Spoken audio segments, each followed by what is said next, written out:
Today's episode explores how AI can enable hyper-personalization for underserved populations, unlocking access, equity, and better outcomes at scale. I'm joined by Anne Wintermute, CEO of Aimee Says, a company using AI to deliver more tailored, accessible support to the people who need it most. We'll dive into the hard decisions behind building this kind of technology, how AI makes it possible, and the real impact it can have on individuals and communities. And thank you so much for joining us today. Thank you so much for having me. What inspired you to build Aimee Says? What is the problem that you saw?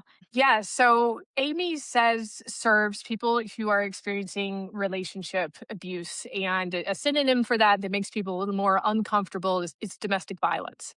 The resources that are currently available in those spaces are really fragmented, and they're fragmented for a lot of reasons. Some of them are because the funding resources are really complex. Some is because it's a lot of survivors who went through their own thing who are able to offer really small, unscalable support. And when I was experiencing that with my clients, that there was just not one place, one single source of truth, one place that someone could navigate through their survivorship with. That's why we decided to build this product. How many people have you reached with the product so far? Gosh, we've been around for about 2.5 years. 60,000 people have relied on our AI to help end those relationships or help deal with the aftermath. There's often some kind of complex litigation that goes on after the fact, especially if there's shared children to the relationship. Wow, that's amazing that you've touched so many lives in such a short period of time. Hyper personalization sounds powerful, but also complex. What were the hardest early product decisions in making that real? One of the first things to decide when you're personalizing is personalizing what? Personalizing could be, being able to change the background color on the website, right? Or being able to change some things that aren't necessarily serving the reason that the person came to the site. So when we think about personalization, it is how do we use AI to personalize the things that are necessary in this very specific space? And when we think about the impact of relationship abuse on someone's life, their mental and emotional health, their cognitive functioning, their legal needs, their employment needs, it really comes down to what they have experienced very specifically, paired with what are their goals? What does justice look like to them? What does freedom, what does health look like to them? So that they can access those independently in their own worlds, their own lived realities. So those are the areas where we are really personalizing is how do we take those messy lived experiences, turn them into information that people can access and see so that they can tell their story. Wow. And what is the back and forth that happens in your product? What are the interactions that the people using your product have with the product? Yes. So this is a design thing because when we look at the ways that we can interface with different AI products, there are often, with a single tool, a whole bunch of areas where I could interface. It can get a little confusing. It can get crowded. For people who are impacted by relationship abuse, they're often animated by a sense of fear. There's an undercurrent of trauma. So, in so much as we can simplify it and then automate all of the additional actions that are taken on the back end, we're serving that survivor. So, what that looks like for us is the one thing that people are able to do consistently is show up and talk. So, when people are utilizing our website, they are primarily engaging in a back and forth with a trauma informed AI. And where the magic happens is in what we're automating in these parallel processes in the background. And that's that data extraction, that's taking that messy lived experience, turning it into individual discrete data points, populating them to timelines, tagging them with relevant information. So in this particular use case, automating directly out of the chat is one of the best things that we can do to serve that population and make it easy for them to interact with the site. And this is going to be true across areas where people are maybe experiencing that trauma or come from a place of trauma and are engaging with an AI service. Was there a moment when you had to pivot your approach based on what users actually needed versus what you initially assumed? Yes, I'm going to say we pivoted based on who we thought would adopt us first. And then when it comes to the decisions we make about what folks need, sometimes we have to trade off what can they easily find somewhere else already. We don't want to duplicate something that's already available, like a divorce ecosystem. So that's certainly, we will pivot away from something that might be asked for because we have finite resources and we want to make sure we're building the things they can't find somewhere else. But early on, we really thought that the domestic violence advocacy space would warmly invite additional capacity.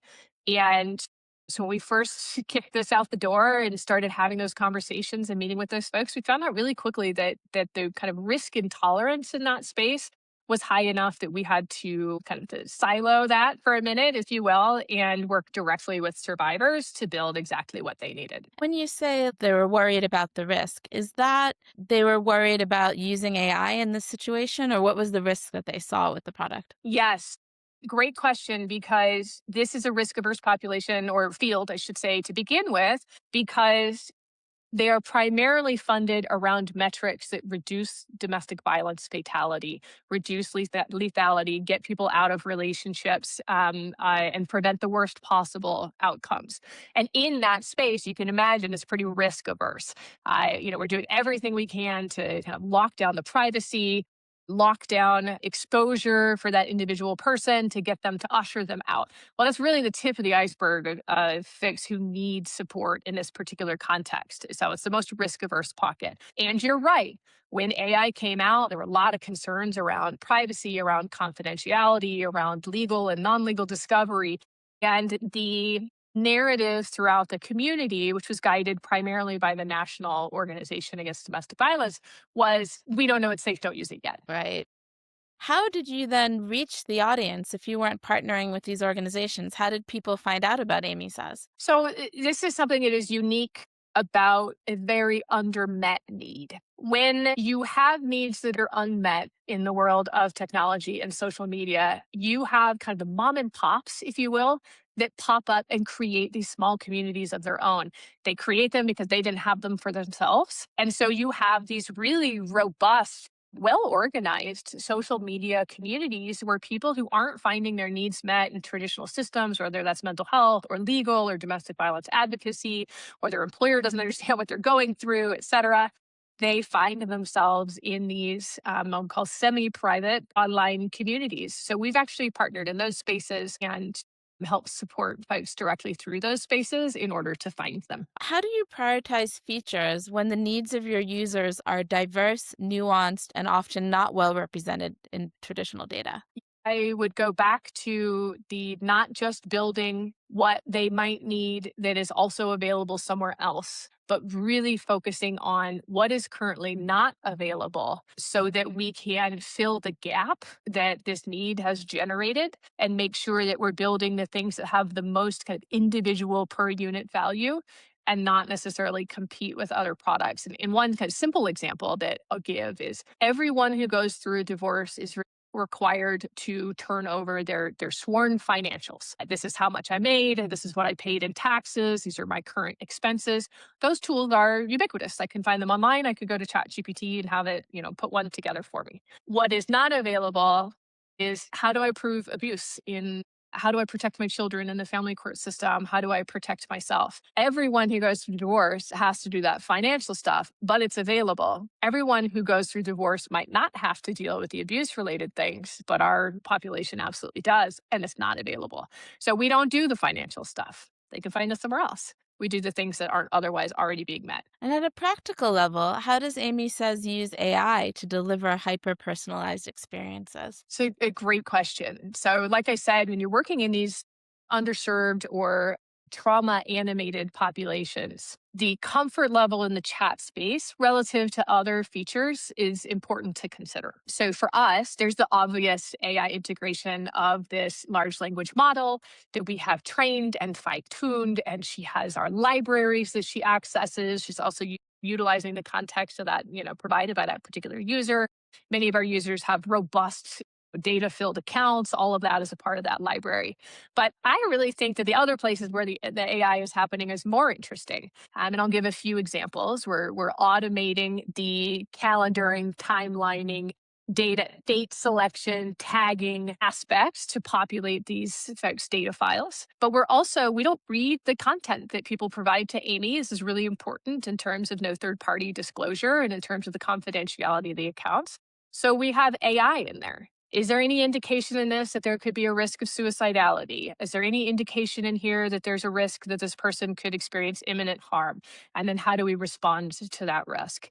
Do we have concerns perhaps about human trafficking in this? Can we force resources on that? So push them, I should say, not force them. So we have all of these parallel AI driven processes that are going on, which again are going to continue to hyper personalize that, but help capture kind of the edges of mistakes that we don't want to make. One of the internal systems it's running is, did Aimee just give legal advice? If Aimee just gave legal advice, then we need to follow that back up. We also need to be logging those pieces of information. Really cool kind of sub-utilizations of AI that aren't necessarily experienced by the end user, but that add tremendous value to their use of the product. What makes AI especially suited to serving underserved or hard to reach populations? This is such an important question. Most of our systems and services are meant to be interacted with by people who kind of have a baseline of perception of safety in the spaces that they navigate, a baseline of a sense of confidence that the systems will respond appropriately. They are more likely to live in close or co-location with the types of services that they need. And that leaves out a huge population of people whose trust levels may be low, people whose resources levels may be low, people whose physical access is at an extended distance. And it turns out there's a whole lot of people in that space. And when you add on top the lived experience of I'm in a relationship with someone who's scary to me and I don't know what resources are safe to reach out to, we have narrowed kind of the resource list even further to folks who are also experiencing that. When you think about how accessible AI is, how kind of zero depth of entry it is, I could, with no repercussions, just submit one chat submit, and I'm not on the hook for anything. Nobody's judging me. Nobody's forcing me to take an action that I'm not comfortable taking yet. We can really significantly reduce the barriers to access in that space. And that is not just true with domestic violence survivors. That's true with, people whose immigration status is a concern for them right now. That's true for people who historically have not been served by the systems, who experience higher rates of incarceration. We can really easily map out a lot of people who, for one reason or another, are not going to pick up the phone to make a call to a local organization or agency or national hotline because they do not feel assured that call will not result in a worse harm. Right. And you mentioned trust. How do you build trust in Aimee Says in a population of people who may be low on trust? Like, what are the ways, particularly in the beginning when you weren't established? How did you build trust? I really liked this question, and in part because it touches on something that is really important to me right now as I'm learning as I engage with more and more of our users. So there's trust around things like, is my information actually confidential? Is my ex going to be able to access this? What does it look like on a credit card statement? There's kind of your baseline, easy to respond to aspects of trust in that. Trust is built when people engage with the AI and they see that attunement. Aimee understands. Yes, that was a traumatic experience. Yes, he was calling me names. This thing was happening. So there's trust that's built in that sense of attunement. And the reason at the beginning of this question said that it touches on something that's really important to how I'm looking at our work now is that our population is especially sensitive to that lack of attunement because they have been involved in relationships sometimes for decades where it's that just a little bit of a misstep, just a misattunement that is the perception or what the person experiences when it turns out two people actually have different goals in that interaction or in that relationship. And so they've constantly been on edge around this misattunement. That means that when you utilize an AI and there is that misattunement, a fact was wrong or something was a little bit distorted, which is, unfortunately a thing that happens because AI will sometimes want to fill in those blanks. Now you have a trust issue just at your general consumer, level. And you have people who came to your site because they so desperately need to feel understood. They so desperately need to have their lived realities affirmed. And you've incidentally or accidentally created this perception of misattunement. It's supposed to be their safe private space. And when we mess that up or Aimee says something is not just quite right, we really do risk putting that trust into the past. Yeah, so it's quite a it's like a tightrope you need to Yeah. walk. Really interesting. And what role does natural language or conversational AI play in making your platform more accessible? Yes. So, as I mentioned, most of our users are going to interact almost exclusively in that chat space unless they need to go see their data, export it, send it to an attorney, or remember that they're not crazy because their look is all of the abuse cataloged. And getting it right isn't actually pretty subjective. One person might want chatty back and forth communication, and having a question asked at the end of it is actually really upsetting. They feel like they don't have agency over that conversation. Some people want information packed. The relief that they feel by feeling understood by the person that they're communicating with, in this case, not a person, an AI, is so tremendously valuable that they want to set their answers to be really long. So they might get 3 paragraphs of reinforcing or validating and contextualizing information in response to just a few sentences that they shared. So what we actually did wasn't try to do what technology has done pre AI and try to give everybody kind of the mean response. And actually created a subset of personalities that reflect the needs of users that might change over time, because sometimes they're ready for one thing and not, at another time, or just the personalities and preferences of each of those individual folks. So yes, it takes a great deal of tuning and generating multiple personalities in order to meet a kind of diverse set of communication needs. And since you are working in these sensitive and very high stake contexts, is AI meeting the needs of what your users are looking for, or do you feel like AI is still falling short upon occasion? So if we look at pre-generative AI, pre a tool like Aimee, we have rocket shipped people's ability to access the hyper-personalized information that they need. We have birthed a new stratosphere of resource. And I think the vast majority of people who would intersect with this very specialized AI would say that. And AI has limitations. It can't give you a hug. Our AI is not drafting, per se, people's legal motions, right? So they may come and they may generate all this information and this background and these data sets with Aimee, and then need to utilize a tool that is highly specialized in legal drafting, in which case we didn't meet their needs in order to finalize something like that. It will never be enough. And I'm still confident saying that we generated a new stratosphere of support. Fantastic. How do you ensure your AI systems are fair, unbiased, and truly representative of the communities that you're serving? You try.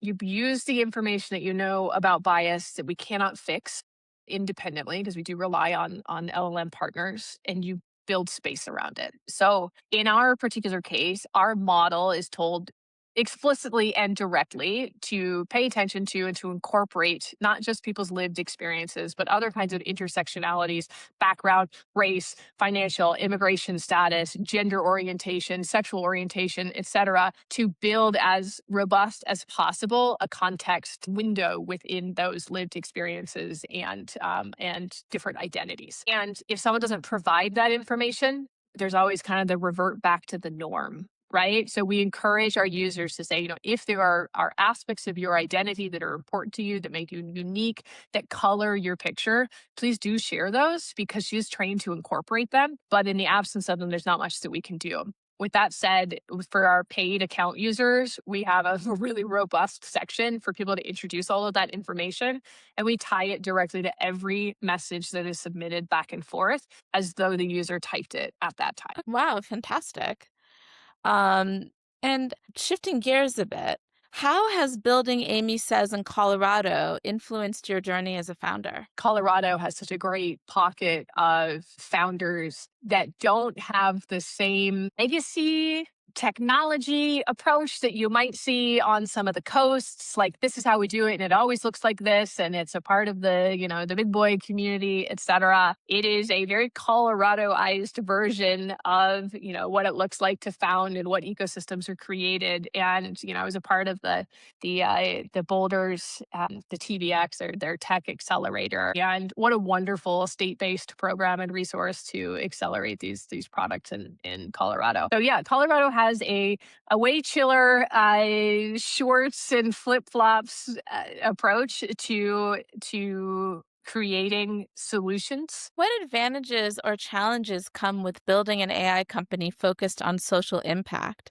outside traditional tech hubs? Focus in on one aspect of the question you asked, and what is it like to build in a space, in a social impact space, and specifically one that until us had not been viewed in like a proprietary model capacity. The first year of this, I spent all of my time convincing people that we shouldn't be a nonprofit, that we should look different from existing kind of conventional or traditional models of service delivery in this space, and to argue the point that it was in fact the lack of capital and innovation and being left behind in a digital health revolution that had allowed this problem to continue to persist unabated when we were solving or addressing all sorts of other, even highly stigmatized issues through technology. And I will leapfrog forward from acknowledging that the amount of effort helping people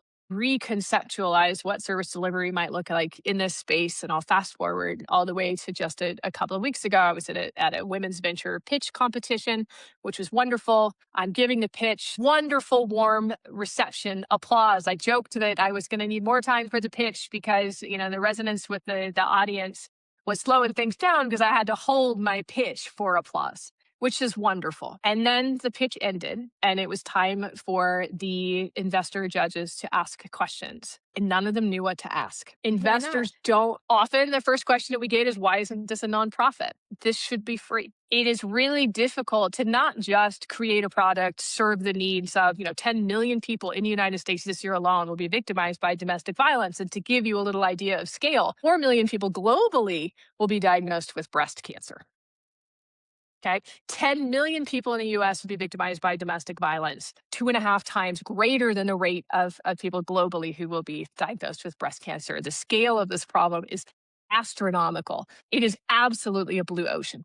But when people are faced with the discomfort of this gender-based aspect, even when we have a clearly commercializable product we're already doing, they don't know what to say. They're not sure where it fits. They don't know what questions to ask. And we saw that literally live on stage at the Women's Venture Challenge. Can you share a story that illustrates how Aimee Says has made a meaningful difference in someone's life? And there was a time when I was meeting with a gentleman in a same-sex relationship in the UK who was clearly very impacted by the coercive control that he was experiencing in this relationship. And he had done the very thing that everyone tells you to do. You need to go to the police. And the police told him, we can't make an arrest unless you prove it. How do we know that these things are going on? Which, to anybody who's listening to this and has had like really traumatic experiences and validated by the people that they need to help them, I could imagine how defeating it would be to be in that situation. And so this gentleman had enough courage to hop on in office hours with me, and we got him set up with Aimee and said, okay, Aimee, look up the coercive control laws in the UK and then ask a series of questions in order to compile the necessary information and make it exportable. And it was incredibly challenging for this person. They were so impacted by all that they had gone through. And I got to hear back after office hours that his abusive partner had been arrested based off the report. Wow, amazing. And that Mhm. was even done retroactively. So it's a really powerful tool to kind of Yes. take what's happened and make sure that the documentation is what it needs to be. Yes, and all of these relationships are retroactive up until the moment of right now. They're based off of long-standing patterns that develop over time and that persist in order to create an experience of entrapment and this, the unequal power dynamic. the capturing the patterns and the history is fundamental. It is foundational to understanding that story, and that's absolutely what our data modeling is trained to do. And now that Aimee Says has been around for a couple of years, like you mentioned earlier, that some of the established organizations that are serving this population were a bit risk adverse to Aimee Says. Have you seen any difference now that you have, tens of thousands of users? Has that changed the perception of Aimee Says? That and, the good networking, the lack of pressure to adopt things before they're ready, they're absolutely paying off. I'll be speaking on multiple, global and national panels just this summer about the opportunities that AI creates in that space. And we absolutely see pockets of it's kind of a latent technology adoption compared to the general population. But we're absolutely seeing it. Folks who are willing to put their toe in to try Aimee, to share Aimee with their clients. And the wins are so much sweeter when it took time and patience than the easy ones. And it's really wonderful to see that community start to integrate this resource into their spaces. Yeah, I mean, it's amazing to hear about your journey and how Aimee Says is able to use AI to serve these underserved populations. It's incredible. What is one book every builder should read and why? I was going to recommend the Jenny Fielding's book, Venture Everywhere. So many of the books about building are specifically how to build bigger, how to build faster, how to build, smarter, not harder. And we miss the multitude that is each founder. And what Jenny is able to do is really merge that founder's journey with so many other aspects of being human, of being a part of a community, of travel, of self-care. And I think it's a refreshing approach to building builders. Yeah. Great recommendation. I'm going to have to add that one to my list. So thank you. What a wonderful conversation. And thank you so much for joining me today. Thank you so much for having me. And I'd like to thank our listeners for listening to this episode of Colorado Tech People. If this conversation on AI and hyper-personalization sparked new ideas, consider sharing it with someone passionate about technology and equity. Don't forget to subscribe so you can hear more conversations with the founders building impactful companies across Colorado and beyond. Until next time, keep exploring how technology can expand access and create meaningful change.